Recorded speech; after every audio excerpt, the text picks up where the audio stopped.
Manhattan Bank has been serving the Gallatin Valley since 1905. Started by local farmers in order to help grow the agriculture industry, Manhattan Bank has since grown into a full-service bank serving the entire valley. With branches in Manhattan, Churchill, Three Forks, and Bozeman, you're never far from your local bank. As banks are consolidating and changing, Manhattan Bank sets themselves apart through consistency and a small-town banking feel. Come see why we have been in the Valley for well over 100 years. Stop by the new building in Bozeman, see Justin Skillman and Tyler Dosher for your business banking, and Brad Whitmer for your home loans. Go Cats. Member FDIC.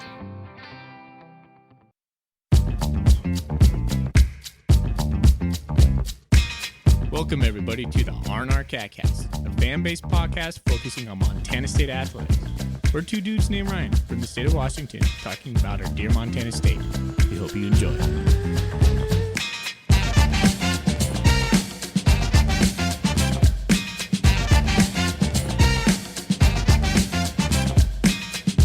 All right.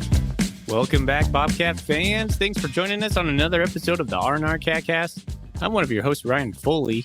He's one of your hosts, Ryan Thornburg. We are the Ryans of the R&R Catcast, the Montana State affiliate of the Big Sky Podcast Network. We are a podcast for the fans, by the fans, and we hope we are your first listen for Bobcat banter. Thorny, we're here, man. How you doing? Doing fantastic. You know what I did tonight? I did Taekwondo with my daughter. First time I've done any sort of martial arts in 30 years. It was a little weird being out there, but I just wanted to throw it out there. It was a weird night for me, man. It was fun, but I'm doing good. It felt good. Feeling good, feeling strong. I've been watching some Cobra Kai. I started Cobra Kai today, the new season of it. Transitioned right into doing some Taekwondo later that night. What can I say? How you doing, man? Man, I'm picturing you in the white uniform with the white belt, and you trying to do some sort of move or maybe break some sort of board. It's enjoy that mental thought. I don't have a uniform yet. It's on a trial basis. You're welcome. You're welcome, listener. All right. Well, we got a lot on tap for you tonight, listener. Thanks for joining us. We just got done talking with Terry Horstman from the Belligerent Beavs podcast. That is the lion's share of our show. He got on and we talked all things Oregon State. And Ryan and I are going out to Portland this weekend. We can't wait. And so if you're out there in Portland, if you want to reach out to us, there's plenty of ways to get to us. You already know. Get at us. We would love to meet up with you. We'll be there Friday, leaving Sunday. And we would love to meet up with the Bobcat fans and just, share beer, share laugh, whatever. Anyways, Bobcats getting together is one of my favorite things in life. Just seeing guys in blue and gold, women in blue and gold, just getting together. Go Bobcats. I love it. Love it too. And please reach out to us. We'd love to meet up anybody. I think we're going to leave our Saturday pretty clear before the game. So we'd love to just go where everyone else is going. So hit us up. We'll meet you, give you a coolie, have a beer. All right. Well, show outline for you. We're going to go over some news. We'll talk about the FCS stats poll. We'll talk about the injury news coming out of Montana State land, which unfortunately has been kind of racking up lately. So we'll cover that. We're going to give our brief thoughts on the Morehead State game. That was just a beatdown to 63. What was it? 63-13, 63-10. I can't even remember 13. Right now. On top of my head, Ryan. 13. There it was. Yeah. It was a game. We played it and we dominated. We did an instant reaction show that you should go back and listen to, but Ryan and I we're going to try to be intentionally kind of brief on that because the interview with Terry was fun and it went about, 45 minutes. So we'll give you plenty of time to listen to that. And other than that, we'll talk about what's in our golden coolie. And I don't think I'm missing anything. I think that's about it. The only thing I think you missed, and I just thought about it, you didn't mention our sponsor yet. We're back into sponsor land, right? This is new for us. This is the first episode, I think, that we're running with an ad that we haven't recorded yet. We'll get that taken care of by the time this releases, I promise. But Manhattan Bank, appreciate the sponsorship opportunity for the next season, and we got to call them out here. So appreciate Justin and the guys over at Manhattan Bank for being a sponsor for the show. Oh yeah, absolutely. My uncle who listens to this, well, I probably shouldn't say his name, but he Uncle Foley. He contacted me, and he knows those guys over at Manhattan Bank, and he was just tickled pink when he heard that we were partnering with them, and I just think that's pretty cool. So already connection with Justin and his crew over at Manhattan Bank. So super stoked to be partnering with them. All right. Well, let's start off with what's in our golden coolie, or what was in our golden coolie. Yeah, you said it right. Pretty funny here. We both were talking after we were done recording with Terry. Is like, Foley, I drank both my beers already, and you're like, yeah, I did the same. So what I did drink, and I'm just going to name one because we don't need to drink two. I had the Bozone Amber, the Bozone Select Amber Ale was my go-to beer for this evening, and it was delicious, and I enjoyed it thoroughly. And yeah, not much else to say about that classic. Still one of my favorite ambers of all time.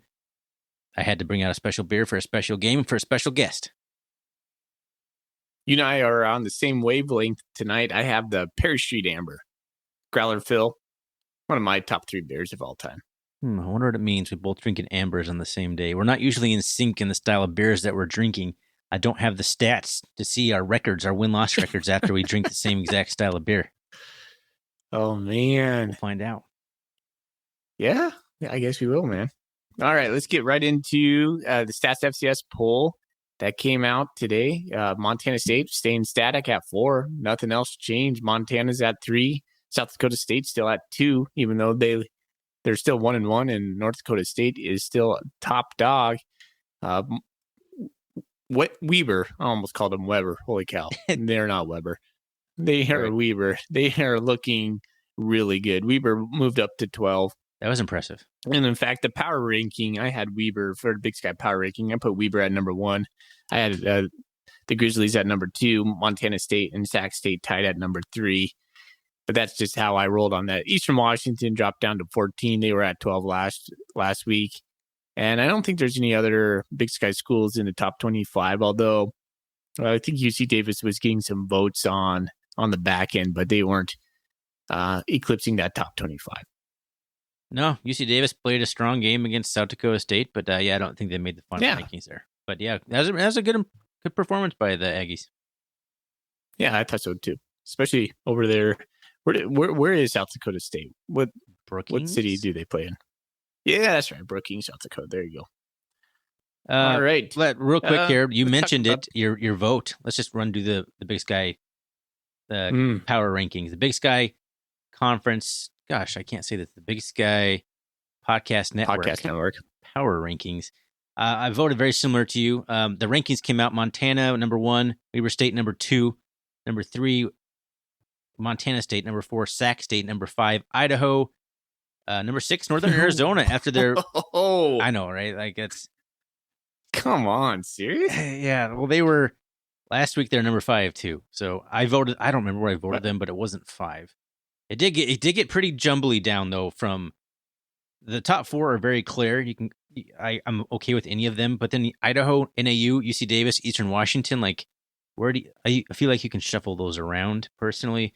But Idaho's 0-2. Like, yeah, okay, impressive losses, but they're still losses. So I don't know. NAU's win over Sam Houston State was more impressive, I think, than necessarily Idaho's loss at Indiana. So I did not vote Idaho number 5, but I did vote Weber State number 1 and the Grizz number 2, but that is very close. But I put a lot of emphasis on Weber State smoking Utah State. That was a beatdown. That was 35-7, and I think Utah State only scored because they had like a huge kickoff return that either scored or set them up in goal line position to score. So it was almost a shutout. So huge kudos to Weber State. And there's the power rankings, which are very subjective to change and include us. Who does this include? It includes the Tubs of the Club guys, which I think there's 3 or 4 of them. Weber State Weekly, 2 or 3 of those guys. The Grizz Fan Pod, and is that it? Am I missing anybody? Does the guy from NAU? I don't know if he votes in the poll or not. He's like the outsider of the group. He's part of the network, but he never really talks to us. So, alrighty. Let's talk injuries, because there's been quite a bit of them. Oh, yes. Yes, there were. Let's pull up the old document. Yeah. So yeah, Vegan came out and had his press conference today and mentioned some injury updates. I'll start with the good news. Simeon, or what? How? I'm sorry. What's the pronunciation that I'm missing now? Simeon Woodard. I can't say that. It just doesn't work for me. Simeon. I'll try. Simeon Woodard is healthy and he will play on Saturday. So that's good news. Afonso, there was no real update. Still month to month, I guess.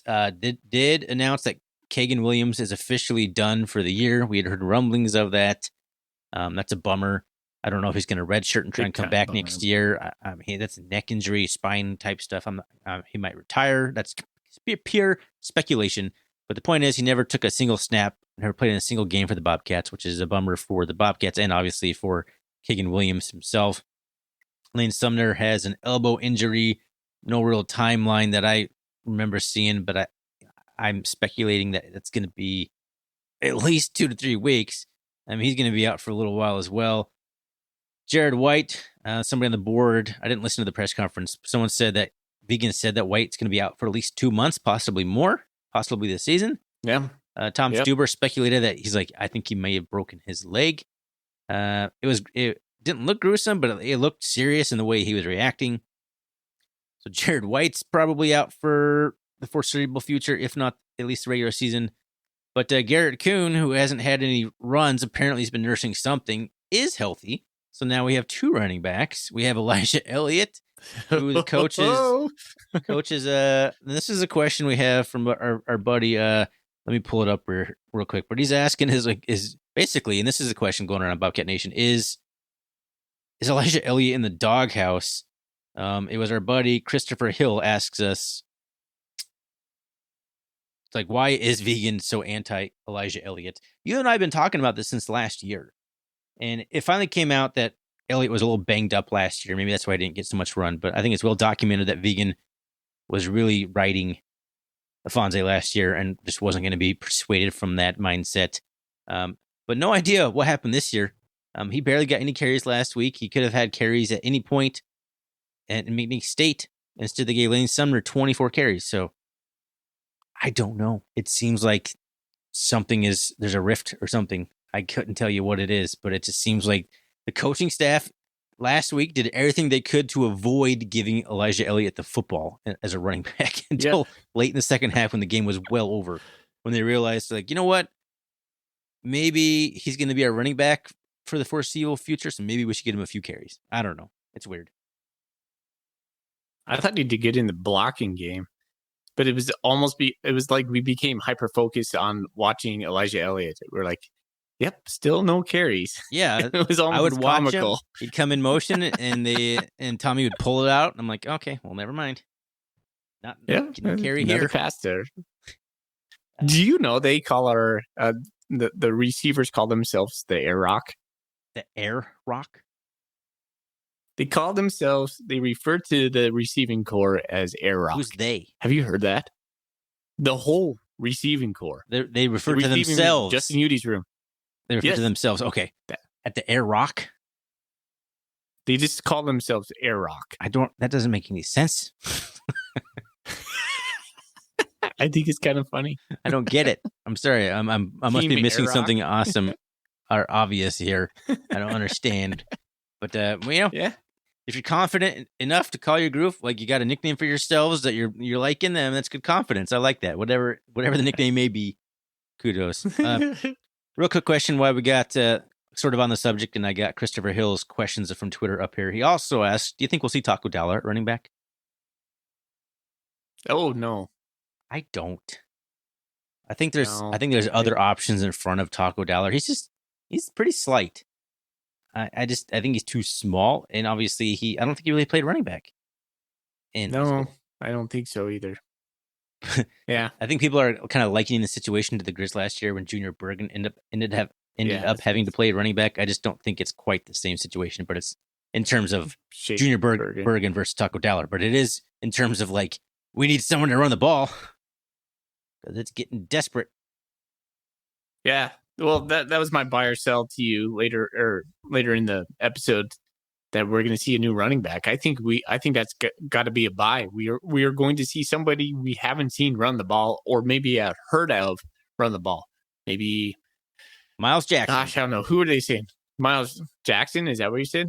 I did my own personal research today. He ran for like 1,200 yards in high school. He carried the ball every year, double-digit figures in high school.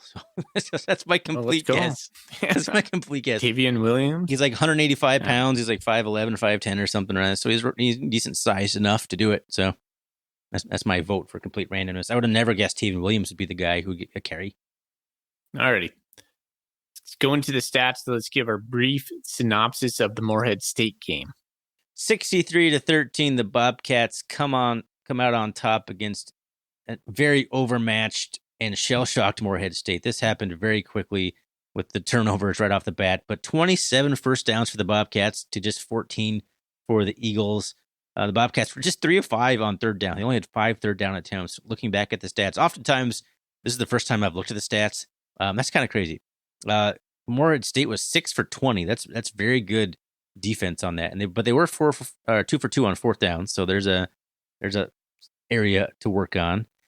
585 yards for total offense for the Bobcats, just 260 for the Eagles. I'm looking at ESPN now, which is different than like MSU stuff that shows like 675 because there's a 90-yard Tavian Williams rush in there, and it says he fumbled the ball, and then Morehead State picked it up from like the MSU like 0-yard line and rushed 100 yards back for a touchdown.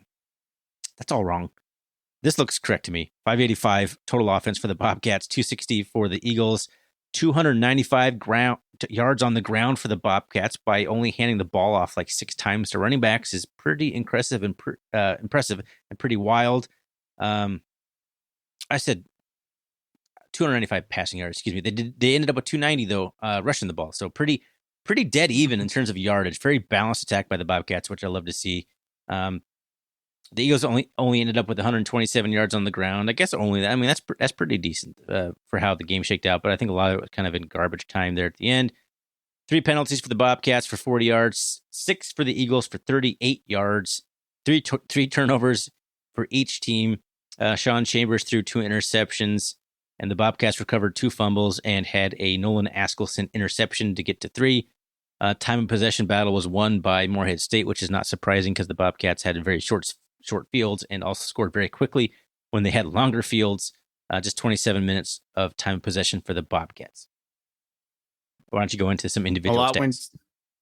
Malott went 16 for 22 for 265, which makes my bold prediction correct. Woo! What'd you say? I said he would go over 250. Nice. Oh, yeah, that was both of ours, remember? Because I had to pivot because we both came up with the exact same bold prediction. Well, no, it was really only mine. So I'll let you have it. Anyways, he had two touchdowns, and good job, Ryan Foley. Sean Chambers had he was 3 for 17. 3 for 7.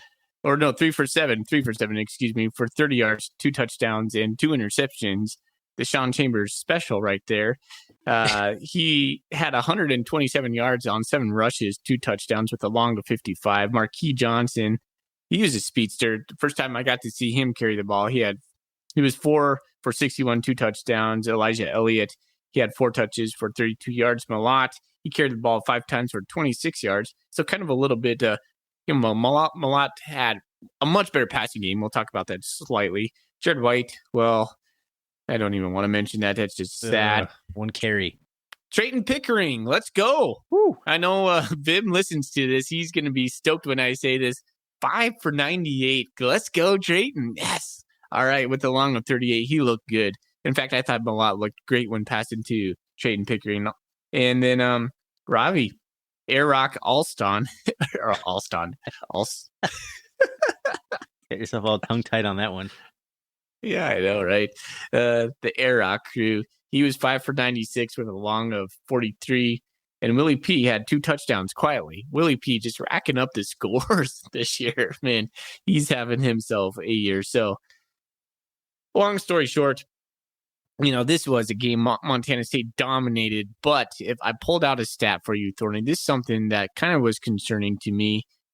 Morehead State had drives of 14 plays and 9 plays in the second quarter.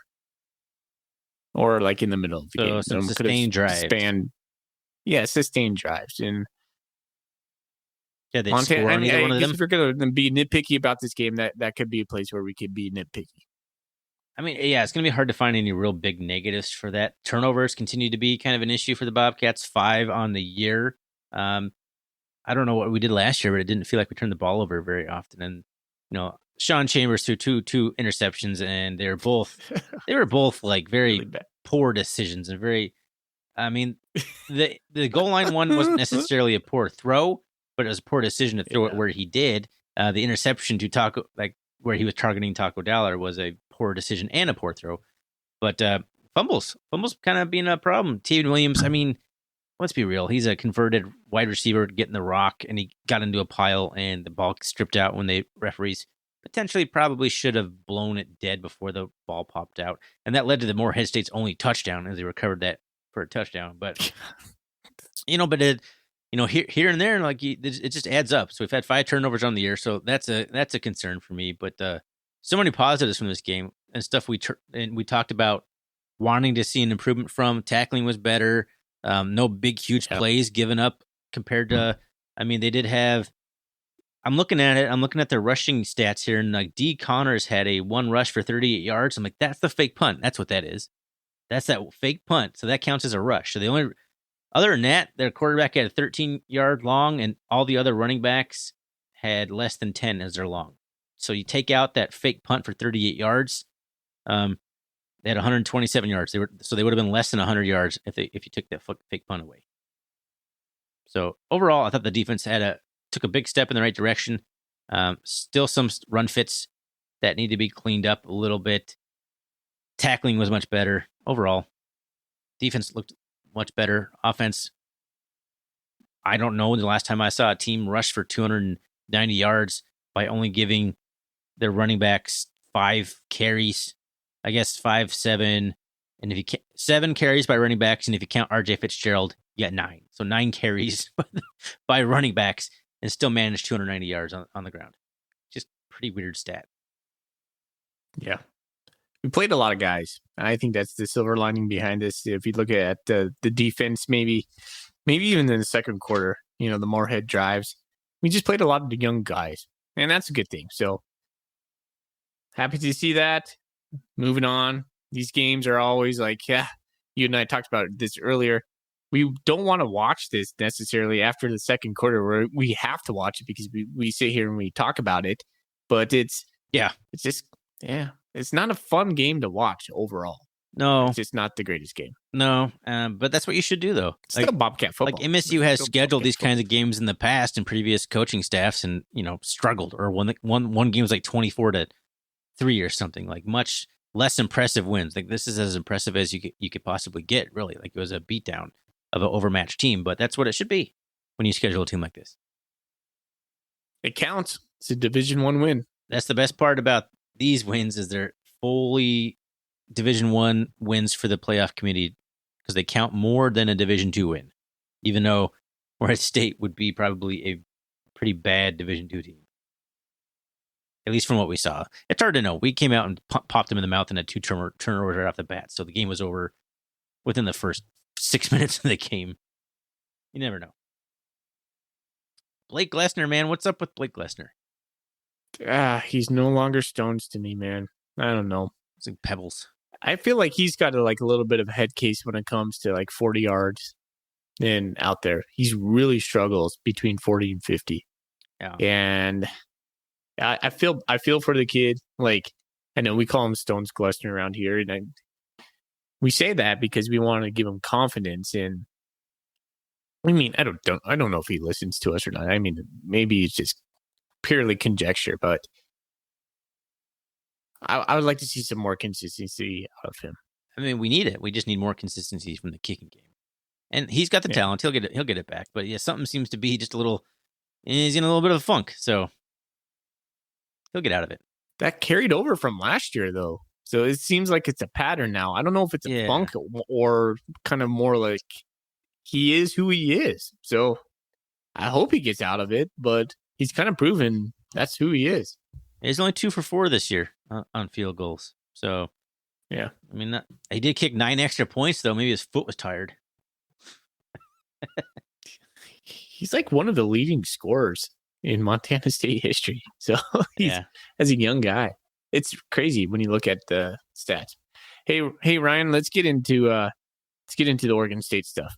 Yeah, so we brought on Terry Horstman from the the Belligerent Beavs podcast, an Oregon State fan podcast, to come on. And honestly, we talked about pretty much everything that I think we want to talk about in that game. I mean, I have some extra thoughts, but really, we're running up against it here.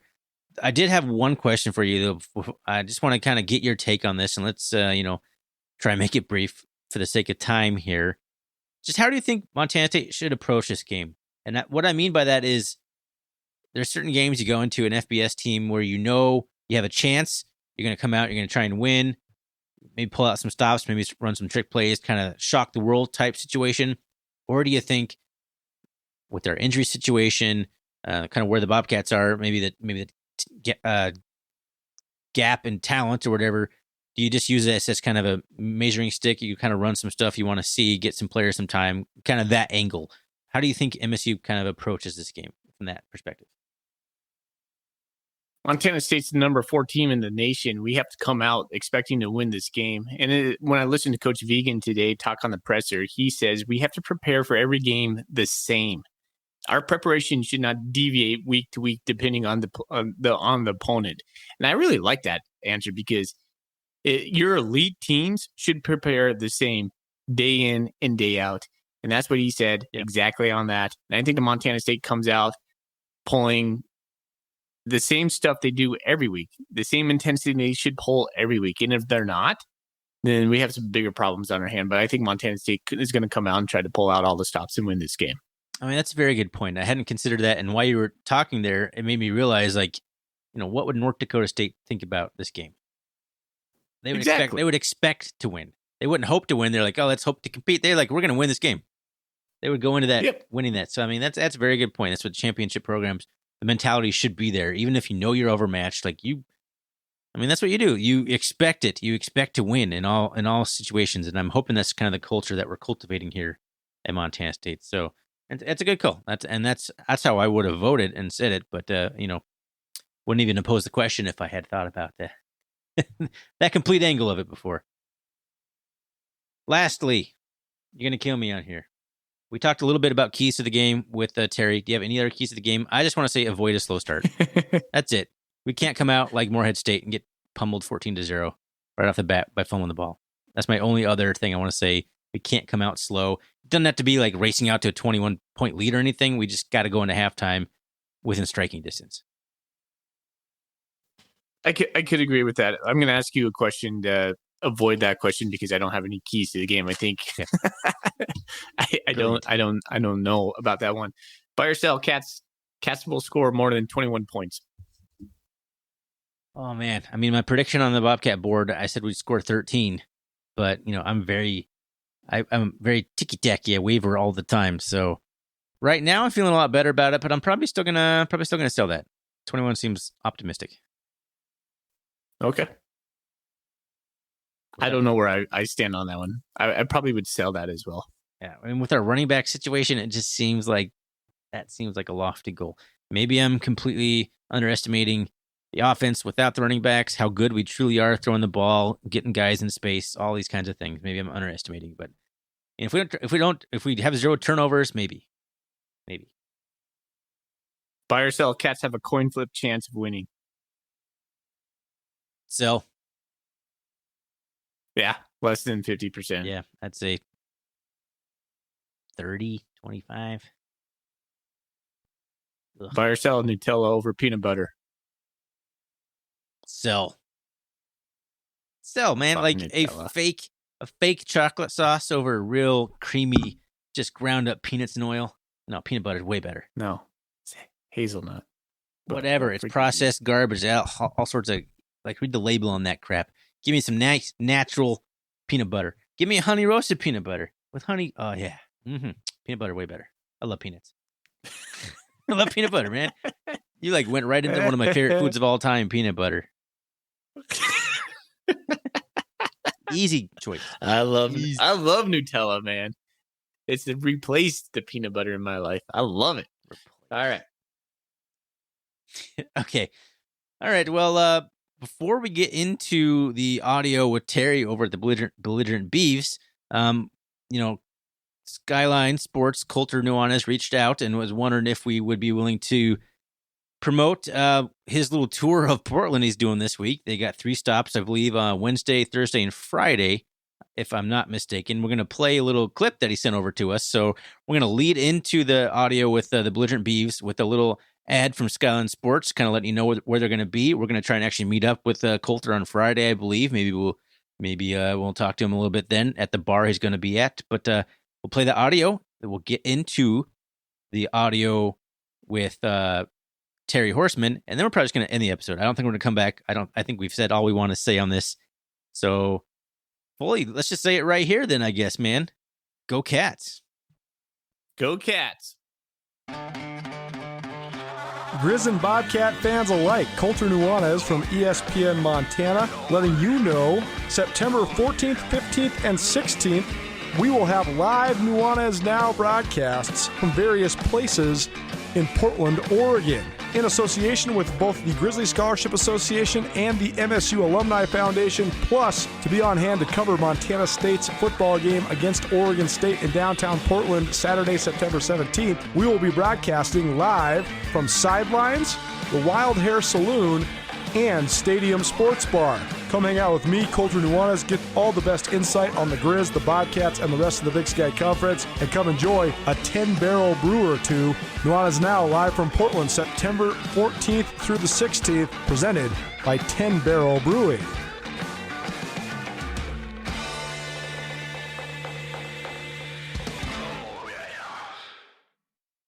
All right, Bobcat fans. Well, now we're bringing in Terry Horstman from the Belligerent Beef podcast to talk a little bit about the Oregon State-Montana State matchup at, I'm going to call it Gen-Wild Field in Portland, because that's what I'm used to calling it. Terry, how you doing? I'm doing great, Ryan. Thank you guys for having me. I'm excited to be here. Well, Terry, tell us a little bit about you and your podcast and your affiliation with Oregon State. Yeah, I'm an alum of Oregon State, class of 2011, and one of the founding co-hosts of the Belligerent Beavs podcast, which is hosted by myself and 2 of my best friends from college, JP Bertram and Benjamin Lawrence Sebastian Wehage, a.k.a. Benny Bedlam, because he's crazy, and a bunch of other monikers as well.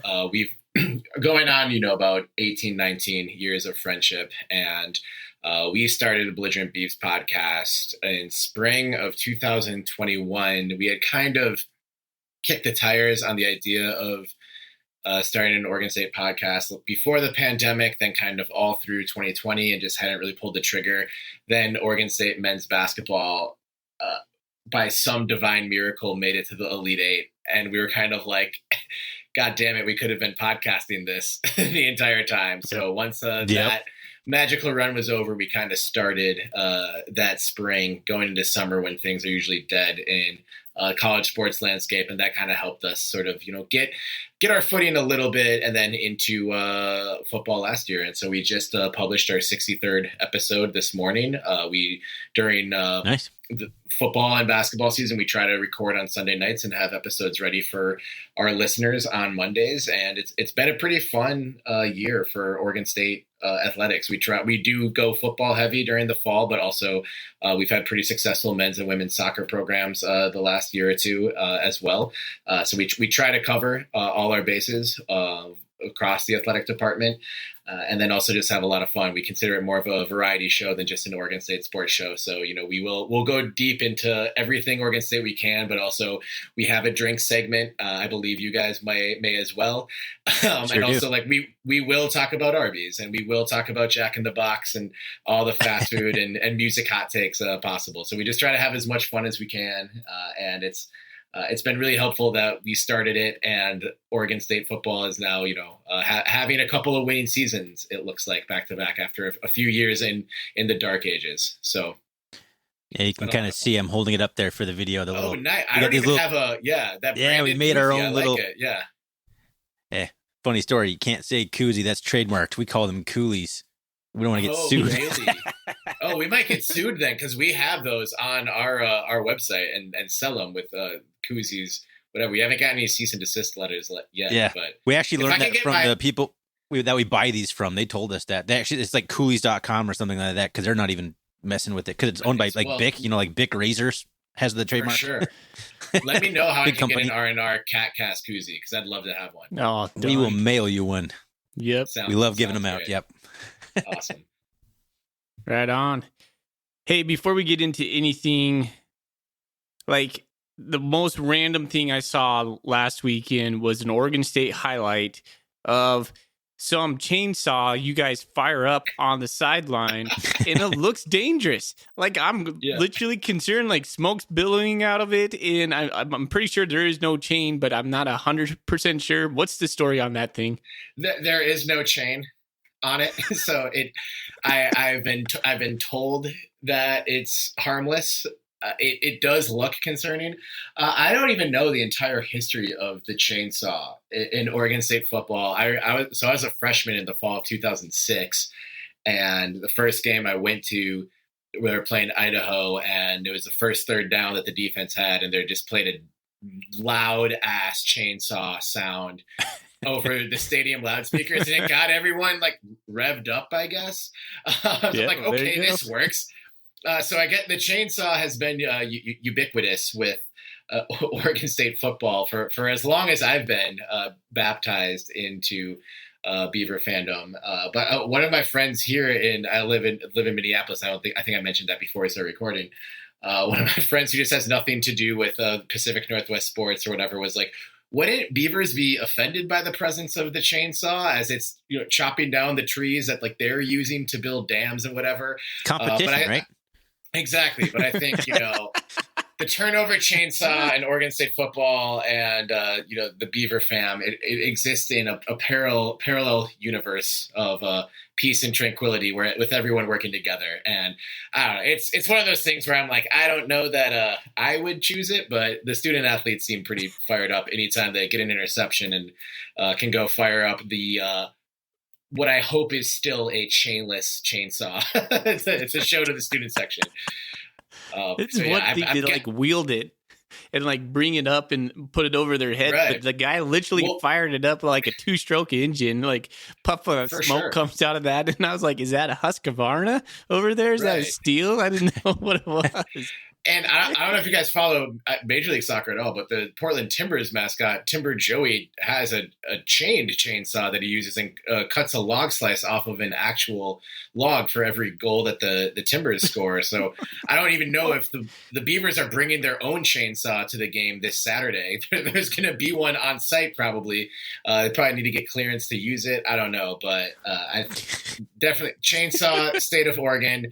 It's a weird thing. I don't know everything about it, but yeah. So any Montana State fans who will be watching the game or at the game this Saturday and have not watched an Oregon State football game before, there is a giant chainsaw that the defense revs up and picks up whenever it forces a turnover. So you'll probably be hoping to not see it at all. But if I was just going to say that we won't be seeing it. If there is an interception or fumble recovery, then you might see it, but it shouldn't hurt anybody.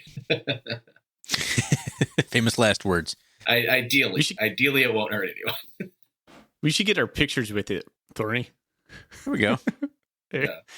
So you guys are both going to be at the game on Saturday? Right on.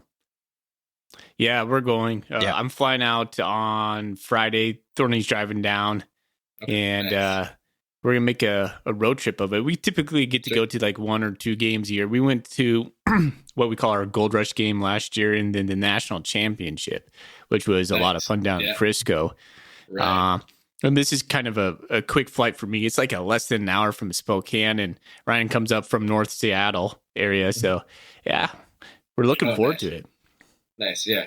I'll be there as well. I'm flying out to Portland on Thursday and staying with one of our co-hosts. So we'll be around. I'll shoot you guys a message of where we're pre-gaming on Saturday, and we can meet up and All right. Well, sorry, Bobcat fans. We had some audio glitches there, so I don't know what happened or where we are. I think we're just talking about making the trip out there ourselves, being at the game. Official/unofficial tailgating plans. Yes, that's right. Right. We weren't sure if we're gonna do the actual Bobcat alumni tailgate, so we'll have to meet up for a drink or something at some point before the game starts. let's move into a little bit of football chat here, Terry. My first question about Oregon State. Obviously, they're off to a pretty good start here, 2-0. What is it, the fifth year for Jonathan? Man, I cannot say Jonathan tonight. Coach Smith. Tell us a little bit about Coach Smith, would you? Yeah. So Jonathan Smith, that psyched me out on if I could say Jonathan or not, Ryan. I don't even know how I was saying it so wrong. Coach Smith. It's the fifth year. He took over the program when it was at maybe its darkest stage ever, and there was a lot of worry, I think, when he took over the program, not because of any of his limitations, but just, we went 1-11 in 2017, and clearly a situation where the kids on the team were playing their asses off, but it was bleak. It was arguably the worst Power 5 team in the country, and maybe the worst or most difficult job in all of FBS. And Jonathan Smith's a guy, he was the quarterback in the late 90s when this team sort of came out of a similar dark age. He was the quarterback when it ended a streak of 28 consecutive losing seasons there in the late 90s, and then was able to make it to the Fiesta Bowl in 2000. That was one of the more fun college football teams I think there were around at that sort of the turn of the century, as Chad Johnson and TJ Hushmanzada were teammates, and then of course became teammates again the next year for a big chunk of their pro career. Steven Jackson was on that team and barely even played because he was the backup to Ken Simonton, who got a good chunk of Heisman votes that year. And then after that, Dennis Erickson, the head coach, sort of goes to the NFL, and Mike Riley comes back, and then Oregon State's kind of not really a national championship contender by any means, but is a competent, solid bowl to maybe pretty good bowl team for the rest of that decade. So we kind of got in a rhythm of being sort of an 8 to 9 win team, and the Riley era sort of started to get stale a little bit. He ended up getting the Nebraska job, and he got ran out of town in Lincoln, which that's all you do about 5 years ago, which is kind of timely with what's happening there with Scott Frost. I think Nebraska fans thought it couldn't get worse when they ran Mike Riley out of town, and it got a whole lot worse, a whole lot quicker. So there was a lot of questions as if Jonathan Smith, of course, like Corvallis, it's a small town. It's an hour south of Portland. It's in a conference with budgets like USC for the next 2 years now, but USC traditionally at the time, and Oregon, and it's a tough place to recruit, and it's just sort of a tough branding situation, just being sort of a small dog in a Power 5 school. But hey, hire the quarterback for the most successful team in school history and see how it works. And it's been brick by brick. It's been slow. They went from 1-11 to 2-10 in 2018. 2019, they went 5-7 and seemed way ahead of schedule. The COVID year was weird, as it was for everyone in college football. But then last year, in his fourth year, making it to a bowl game, I think, it's kind of hard you can't really plan a parade route for a team that goes 7-6. But people were very excited about this 7-6 team last year, and I do think the half decade of work he's done is as impressive as what any coach in the country has done, because this team was honestly on the chopping block. Like, you could make the argument to just get rid of Oregon State football at the time he took over it, and they're playing really well. They're playing their asses off and winning games, and I think there's been some highs and some lows, but it's really, I think, one of the most incredible turnarounds, and I'm saying that through orange and black colored glasses and with a lot of Beaver bias. But the way we all felt 5 years ago to where we're at right now, there's no chance that this team goes in and wins a game like they won at Fresno State the other night, in a tough place to play, in a tough spot, with like that kind of fortitude and that kind of talent.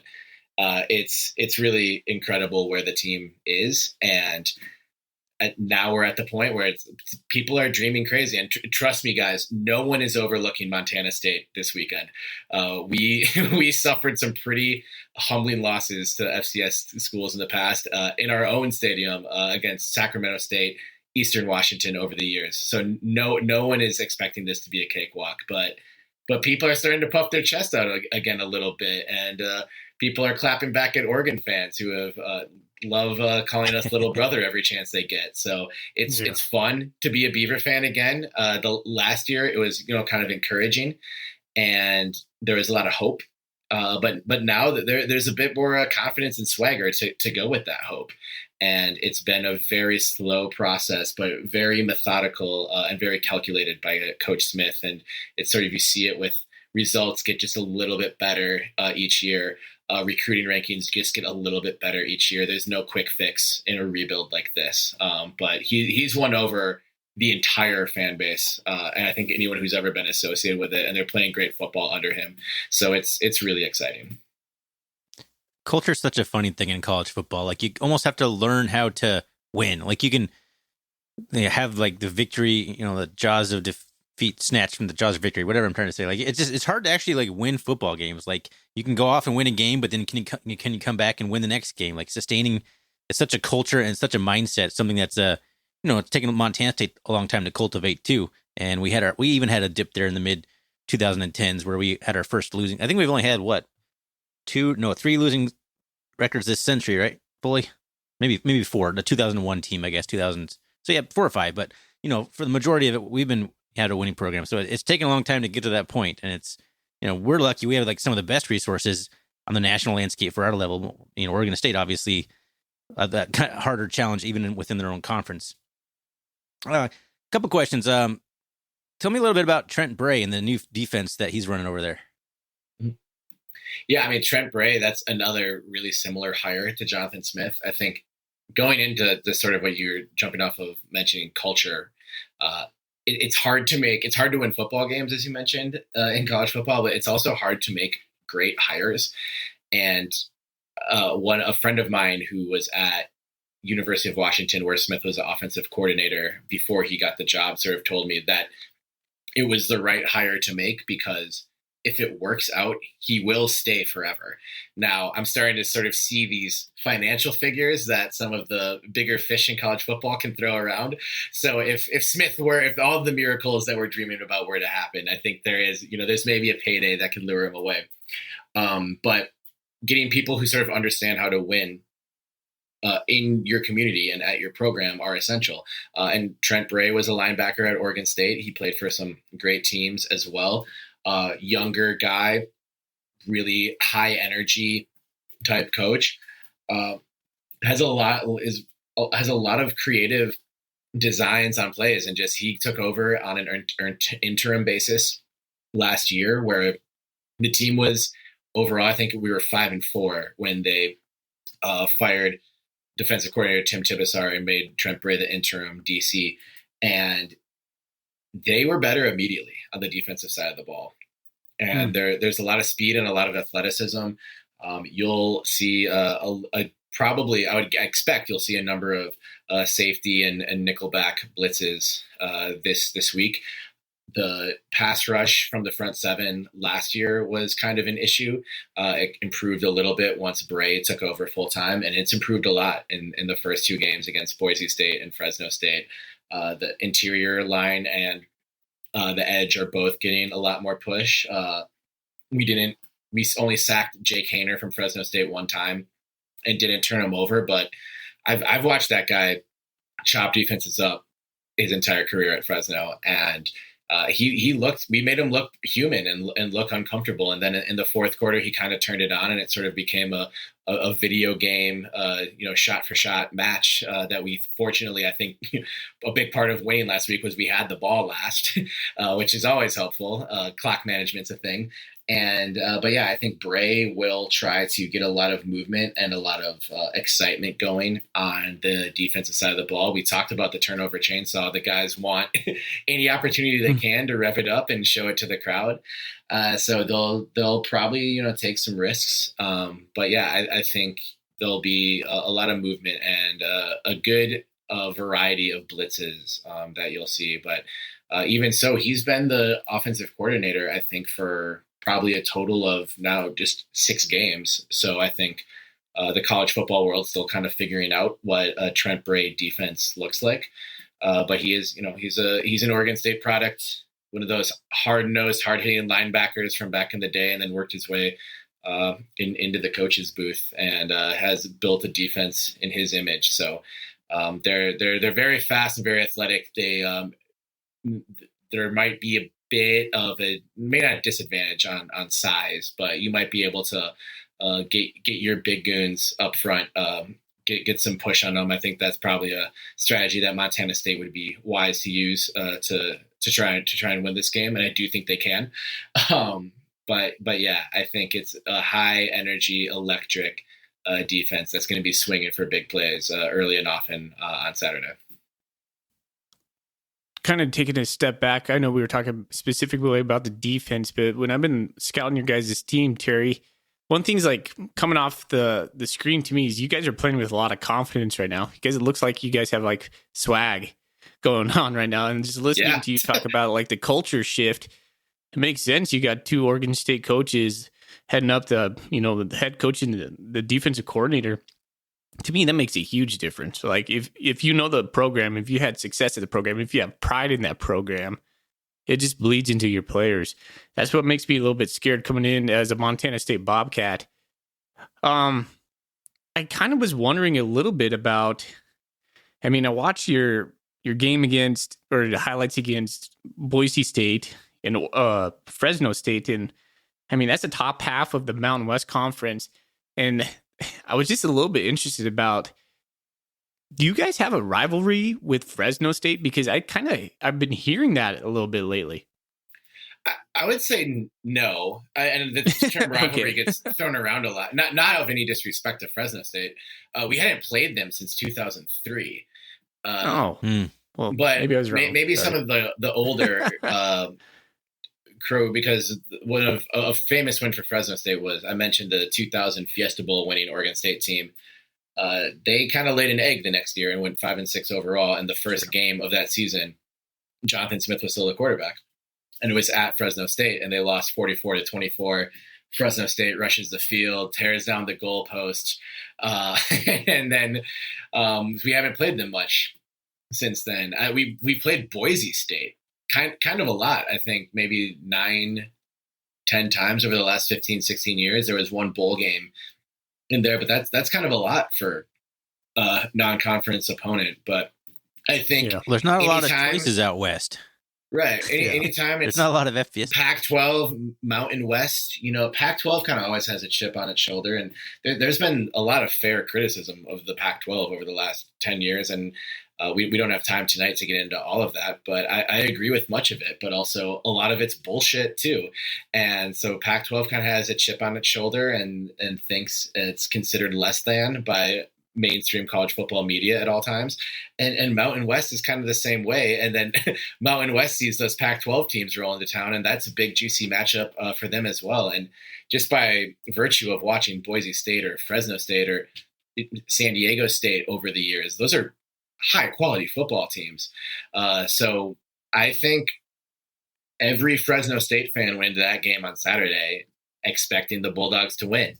And I think every Oregon State fan went in saying they expected to win, thinking that we could win, but secretly just sort of really hoping that we could win, because this team hasn't been great on the road under Smith yet. And we're kind of waiting to see if that's one of the corners that they can turn.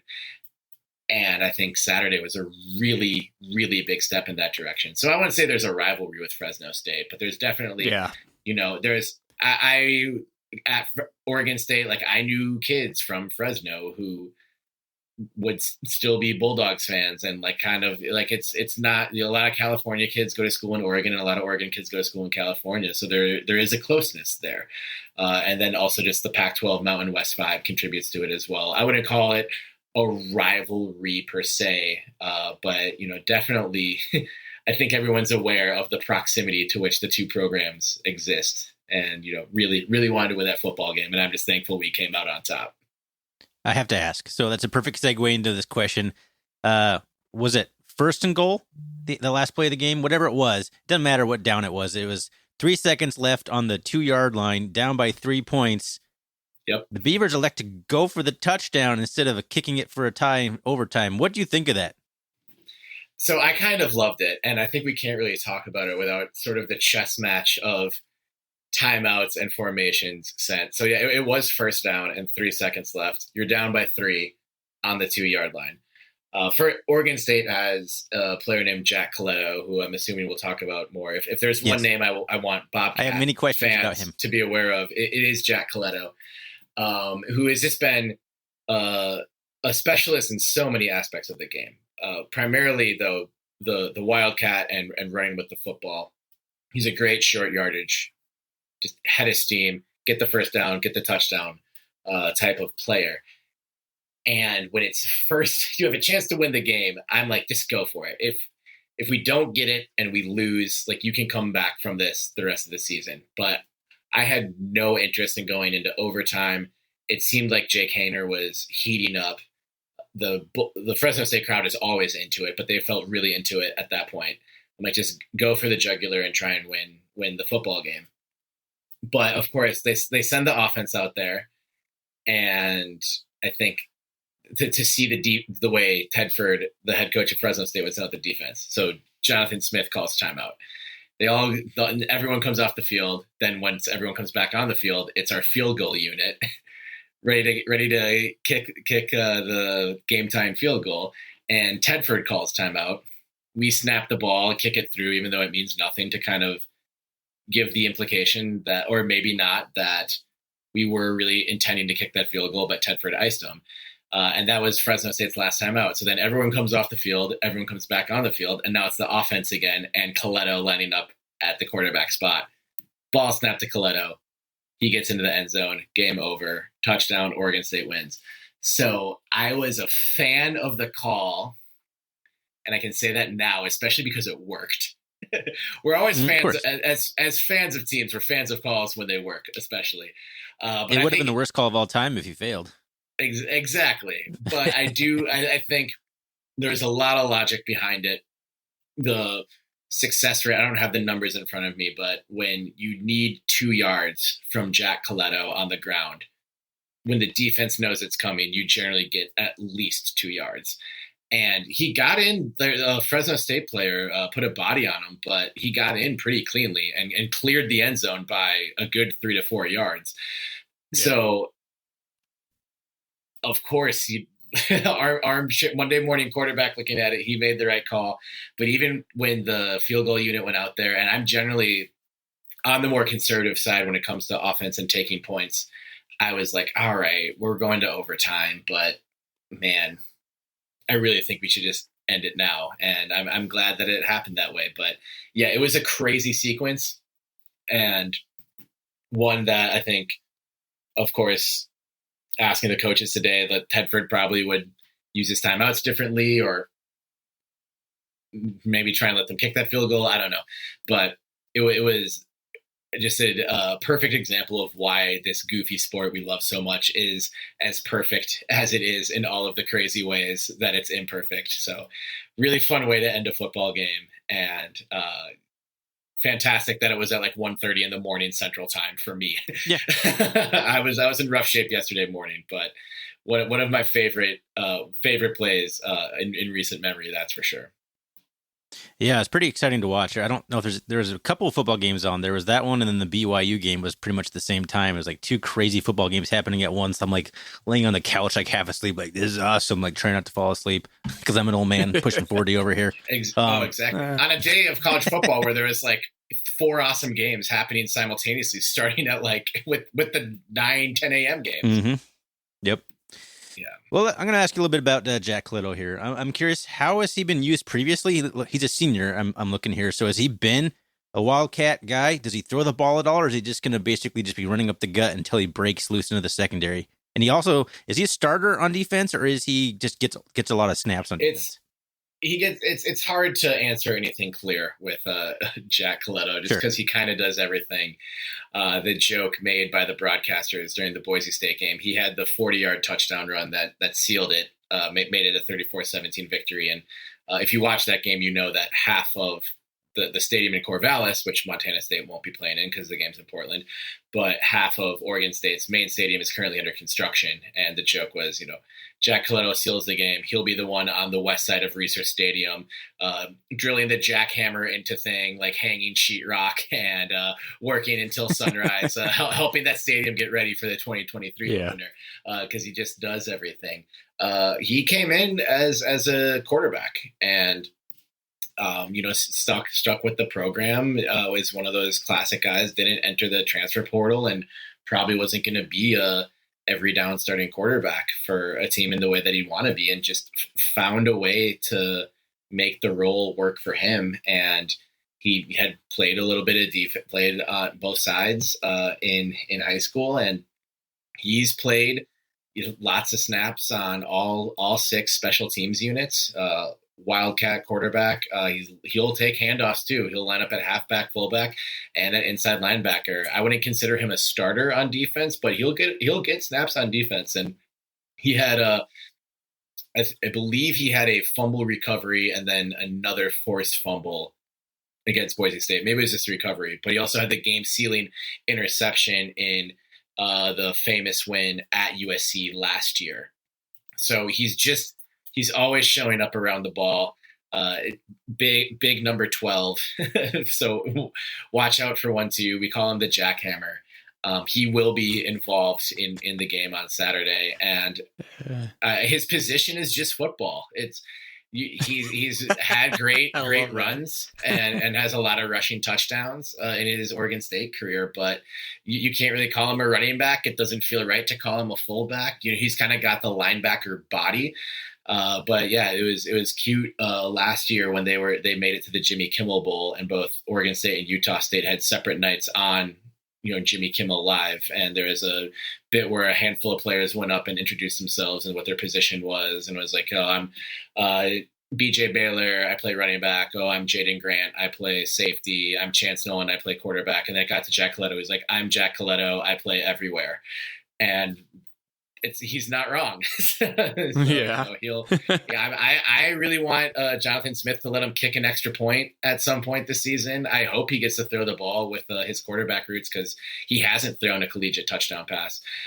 So I want him to score in as many ways as possible. And the schedule is tough the rest of the way, including this Saturday. So unless Oregon State really, really gets going in one of these games, I can't see Smith letting him do it. But he's a special athlete, and this is the last year we have him. But he's been a giant part of this turnaround, and just a great story of, it didn't really happen the way he probably expected it was going to happen for him going from high school into a Power 5 program, but really made it work, and it's been a spectacular career for him.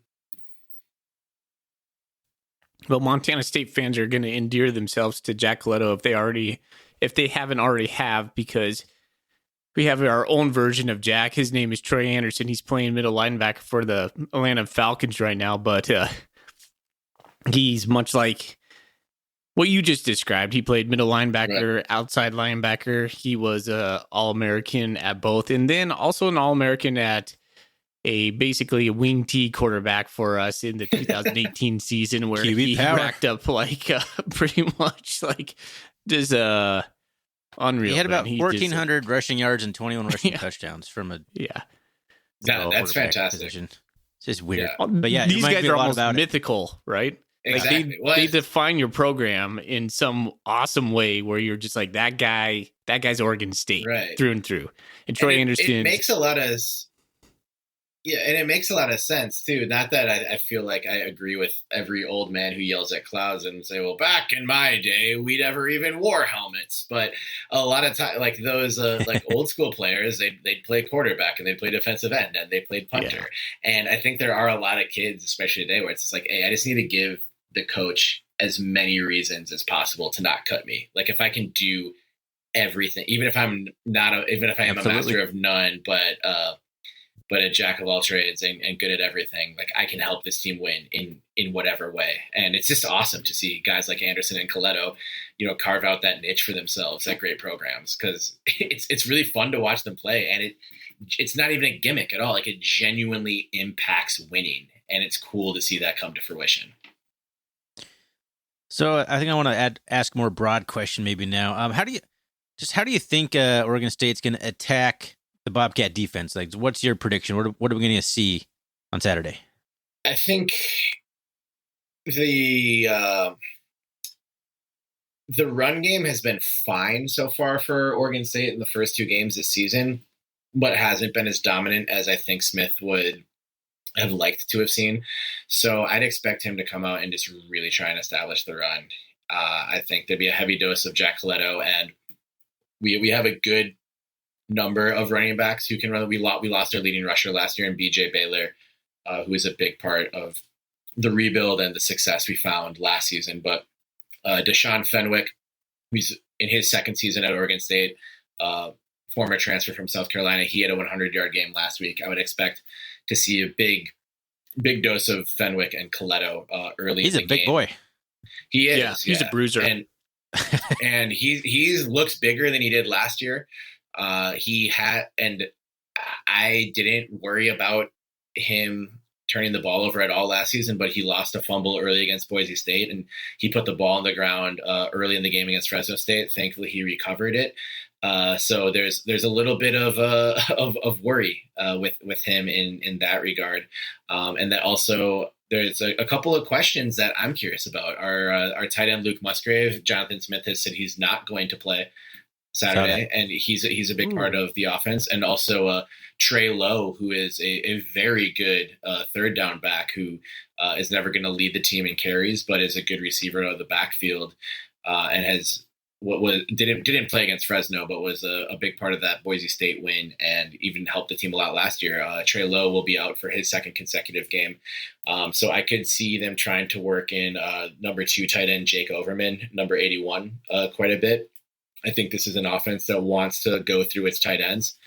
But also, man, it's been a bit of a rough go for our receivers so far. There's been some drops. So I do think that Smith is going to sort of attack this as a way for the receivers to kind of get right and make some plays. So I would expect him to try and create space for them early. And I think that will go through the running game once he establishes that. So I'd say Fenwick and Coletto for sure will be the main point of attack early on offense. That's what I would expect.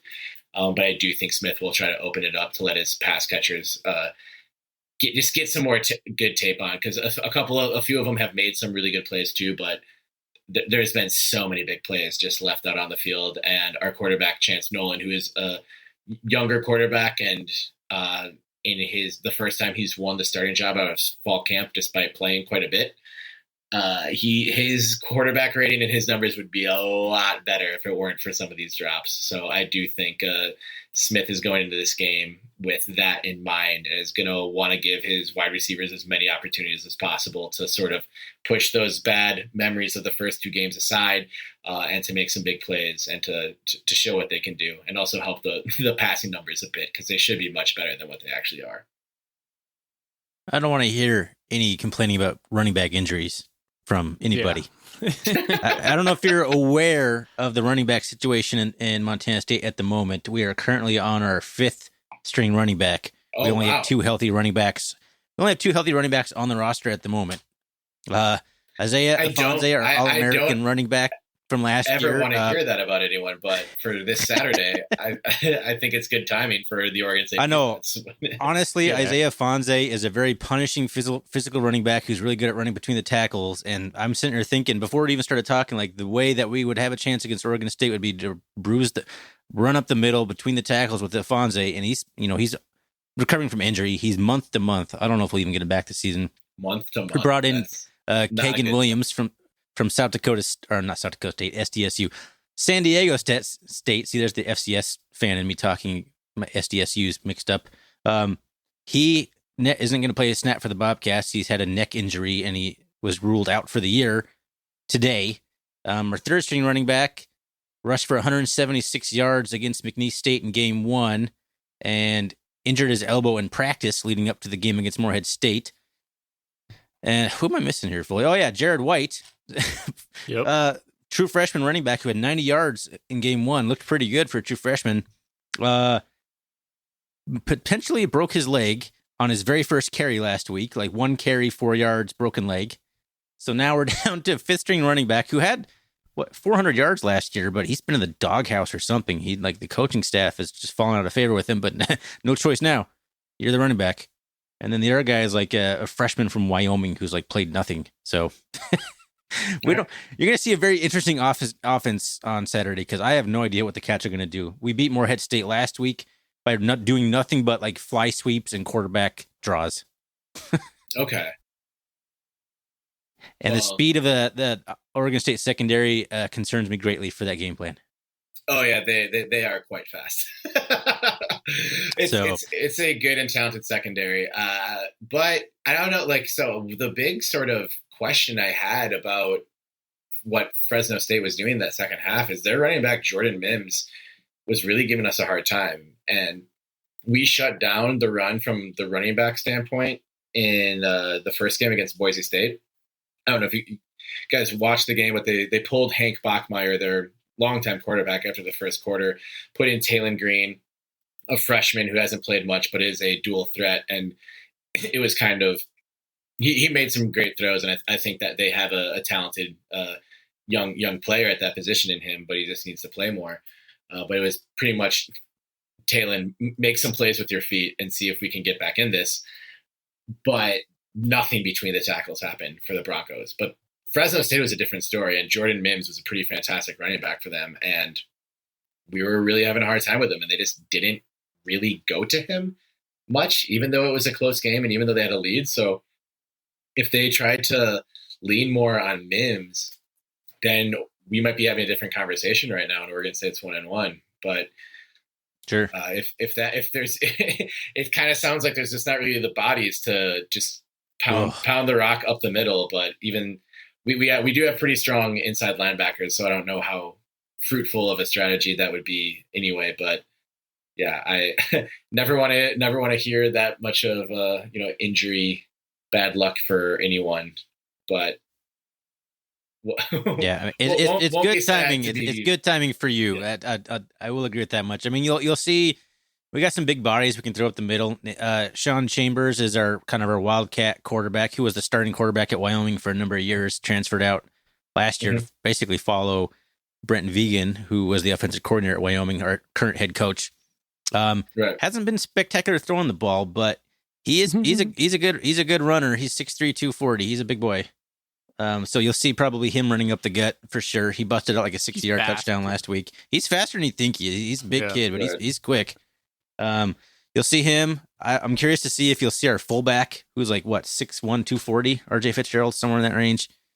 Played running back in high school. So what else are we gonna do? Got to give somebody the ball. Yeah, we only handed the ball off 5 times last week fully. It was weird. It was really weird. We are 2 carries in the run. first half for running backs. It was super weird. Yeah. Buy or sell, Thorny. We're going to see a new running back this week. Well, yeah, because I think Garrett Kuhn is going to get a carry.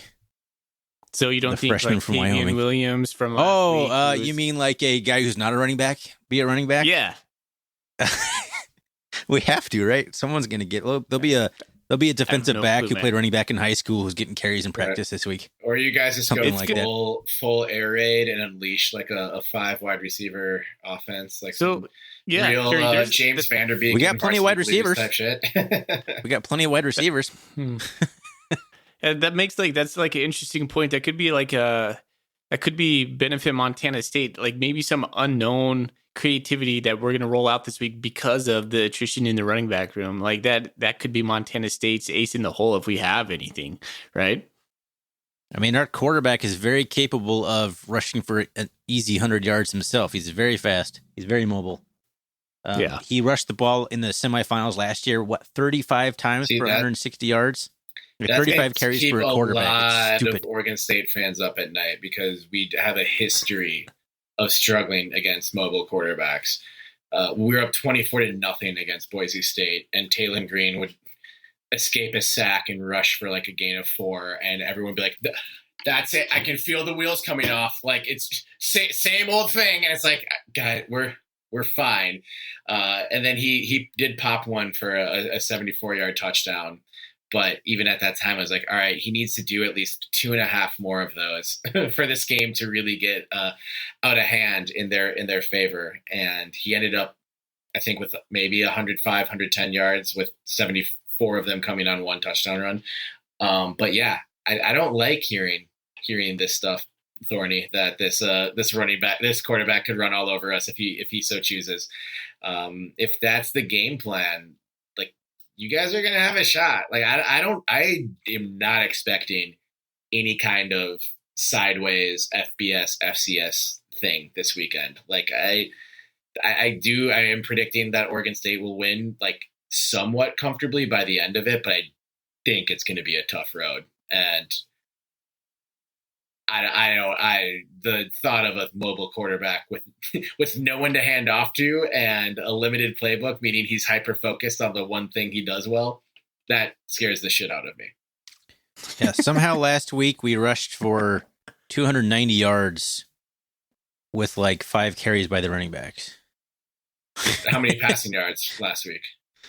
265 by the quarterback. Yeah, we were incredibly balanced, just like you guys. That's one thing I noticed about the Oregon State team in general. You guys have a really good balance between passing and rushing, and so that's gonna be a challenge for us. We're young everywhere. We graduated a ton of talent. It's a young team. Yeah, and we're still kind of learning our ropes. This is really our first test, and I'd probably agree with you, Terry. I expect the Beavers to come out on top on this. It's going to be a challenge. As a Bobcat fan, I'm hoping you overlook us because I know you guys got USC coming on the heels of Montana State. So I don't think trap game. I hope no one on the team is overlooking y'all. Yeah, I think Jonathan Smith is a good coach in that regard and won't let any of that happen. And I don't think any of the fans were overlooking y'all until today came out with the broadcast information for our game against USC next week, or the following week in week 4, which is a 6:30 p.m. Pacific time kickoff on Pac-12 network. Not ESPN, not ESPN2, not FS1, and USC's what, Fubo TV. Seventh right now. Exactly. We joke that we have a Fubo TV sponsorship on our podcast because I talk about Fubo TV because I need it to watch most of our games. It's just crazy to me. And now the fan base is really upset. And there was kind of like whispers, I think, among just sort of Oregon State Twitter, is like, oh, well, if we can get by Montana State and we're 3-0, like, there's a chance that like game day would want to come to Corvallis for undefeated Oregon State versus undefeated USC. And I think that's a fine thought that any fan could have. But then that broadcast information comes out, right? And now it's like everyone's furious about that and kind of overlooking the part that we need to beat Montana State to make that matchup, the juicy matchup between 3-0 Pac-12 teams. One team is the, historical Titan leaving for the Big Ten riches and leaving the conference behind. You've got a job to do first. And I don't think anyone in the Oregon State locker room is overlooking Montana State right now. But I do think when that broadcast information came out earlier today, that there were a number of Oregon State fans who forgot we have a game against a Montana State perennial FCS championship contender at technically a neutral site to take care of before we can think about the Trojans coming to town. So got to put USC in the back burner and only focus about this Saturday. There should be quite a few Bobcat fans in Portland, I believe. We bought our tickets pretty early. I know there's a good contingent on the Bobcat message board planning to go. So I'm curious about how the stadium is going to look. So I just want to we're probably gonna start wrapping this up because we're getting a little longer on time. I do want to give you my final thoughts on the game. I think real quick, Montana State has been susceptible to this year a little bit to like giving up some longer plays, especially in sealing the edge on some run plays. So I expect the Oregon State to be able to get a few long touchdowns in, which I'm not looking forward to seeing, but I expect it's going to happen. I would be much more happy if Isaiah Ifanse or even Lane Sumner, the two top running backs that we currently have, who have both produced at a high level for the Bobcats this year and in previous years, but they're not playing. I'm very curious. We have a pretty creative, up-and-coming young offensive coordinator. That's what you get at this level. You get like rising stars, or you get like guys that he was like what was House right before this? Was he an offensive coordinator at a D3? Like he came from he was at like Oregon. nowhere. He was like an offensive analyst. Oh, he was an analyst at Oregon. That's right. Oh, He was an no. analyst for a little bit. So he's got a little bit of a No, crazy background. I can already see the headlines, guys. This is rough news. Well, I will tell you, our game plan from game 1 and game 2 offensively were insanely on the opposite spectrums. So I personally, as a Bobcat fan who follows Bobcat football, watches every snap, reads every article, I don't know what the Bobcats are going to do on offense. Like I do not know. Good point. I don't know what Taylor Housewright's got up his sleeve. I know the running back situation, they're going to have to be extra creative. I don't know what's going to happen. I know Tommy Lott's going to chuck the ball down the sidelines for deep balls. That's what he does. He throws deep shots, and then he's going to run and scramble and get some big yards because he's damn quick, and he was a track athlete. He's like Mr. Montana, Butte, Montana, just like all-American, shucks kid, lunch pail kid for sure, but he's a hell of an athlete. Thrust into it a little bit early last year, but he's just a sophomore, so he's got a lot of growth ahead of him. But yeah, I have no idea what the Bobcats are going to do on offense. Complete mystery to me, especially with the running back situation. Do you got any extra running backs? You sure? You don't got anyone you can send over? 30, you know what? I think we'll hang on to our guys, but we'll keep that in mind. What concerns me, a final thought from me is I think the Bobcats could be kind of in trouble with some of the speed that the Oregon State has on offense. Like a guy like Silas Bolden, your 5'8", 152 speed. He's so fast. He could give his fits, you know. Right. So those one-on-one matchups, you know, that you could get some big chunk plays. We probably couldn't stop that. I'm curious, real quick. Does Oregon State typically run to the right side with those gigantic dudes over on the right side of the offensive line? I had to ask one last question. Those are huge guys over there. I think they are.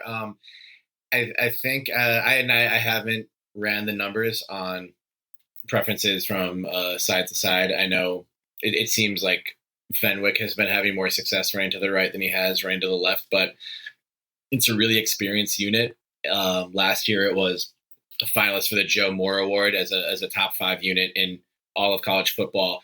It returned 3 starters from that unit and then another 2 guys who played like a lot of snaps.